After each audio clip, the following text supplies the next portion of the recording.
Solih dan Solihah, senang sekali berjumpa dengan kalian semuanya. Dan dalam kesempatan di video kali ini, Abi ingin menyapa kalian semuanya. Apa kabar semuanya? Mudah-mudahan tetap sehat dan juga tetap beriman. Baiklah, dalam video kesempatan ini kita akan belajar tentang tematik muatan bahasa Indonesia dan juga muatan IPA. Baik anak-anak semuanya, mari bersama-sama kita awali aktivitas pembelajaran tematik kita dengan sama-sama mengucap basmalah. Bismillahirrahmanirrahim. Tema yang akan kita pelajari di kesempatan kali ini adalah tentang muatan bahasa Indonesia, yaitu tentang ide pokok pada suatu teks, dan juga muatan IPA. Kita akan mengetahui alat gerak pada hewan. Sebagai pembahasan pertama, yuk kita ketahui dahulu apa itu alat gerak. Alat gerak itu adalah alat yang bisa membantu kita untuk berpindah dari satu tempat ke tempat yang lain. Selain itu, juga bisa membantu kita melakukan aktivitas. Nah, alat gerak itu sendiri macam-macam. Makhluk hidup itu beda-beda. Ada yang bergerak dengan kaki, sayap, sirip, atau otot perut. Terus alat gerak itu dibedakan menjadi dua macam. Ada alat gerak aktif yang bisa melakukan aktivitas dengan elastis. Salah satu contohnya adalah otot.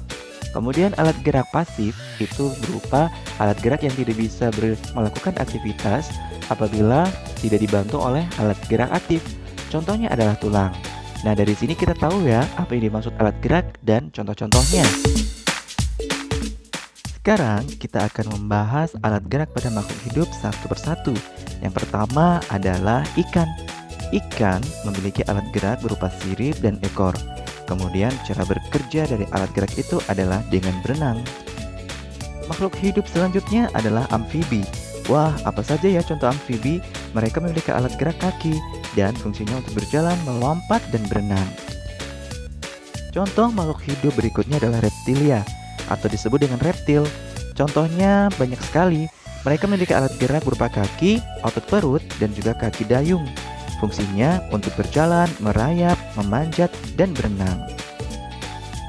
Contoh makhluk hidup yang berikutnya adalah kelompok unggas, atau dalam hal ini contohnya adalah burung atau hewan-hewan yang memiliki sayap atau kaki berselaput. Alat gerak mereka berupa sayap dan juga kaki yang berfungsi untuk berjalan, untuk terbang, bahkan untuk berenang. Subhanallah. Contoh hewan yang terakhir adalah kelompok mamalia. Apa saja ya alat gerak mereka? Alat gerak mereka berupa kaki dan juga sirip. Wah, termasuk ikan dong.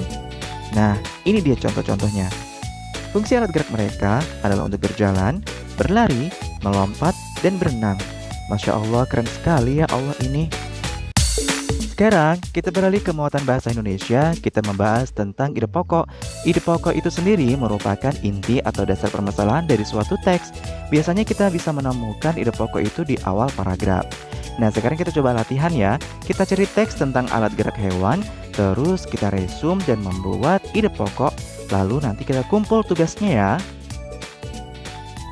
Satu lagi, untuk bisa menemukan ide pokok, kita harus baca keseluruhan teks ya teman-teman. Baik anak-anak Solih, anak-anak hebat semuanya. Bagaimana telah menyaksikan video dan juga kita sudah mengulas bersama? Mudah-mudahan kita mendapatkan manfaat dari pembahasan kita untuk pelajaran tematik kelas 5 kali ini. Dan nanti insya Allah kita akan jumpa lagi di video pembelajaran berikutnya. Jadi jangan kemana-mana, tetap berada di sini. Terima kasih sudah menyaksikan video kali ini. Dan kita jumpa lagi